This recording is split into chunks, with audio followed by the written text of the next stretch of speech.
Do you know how to do quotient rule? Quotient rule is a method of differentiation used when you can separate a function into its fractional form and where the numerator and denominator can each individually be differentiated. Let's go. The formula is u prime v minus v prime u all over v squared.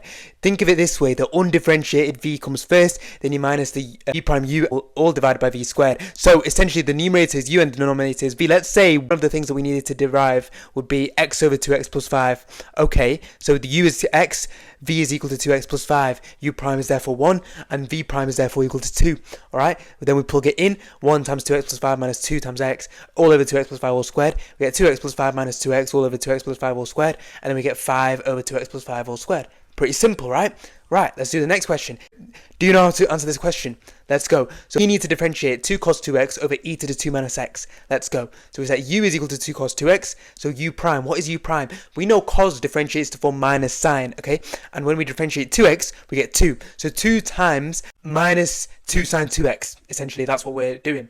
That means we get minus 4 sine 2x. So u is 2 cos 2x and u prime is minus 4 sine 2x. V is equal to e to the 2 minus x. V prime is therefore equal to minus e to the 2 minus x because you differentiate the exponent, we get minus 1, times it by the original term, we get minus e to the 2 minus x. We plug those values in, we get as follows. And then what happens is, since we're minusing minus e to the 2 minus x times 2 cos 2x, we change that to a plus, and then we can take away an e to the 2 minus x because it's in every term essentially, so we can cancel it out. Okay, then we set that equal to 0 because the question is asking us to find the turning point formula. And then essentially we know dy by dx is equal to 0 whenever there's a turning point because the gradient is 0.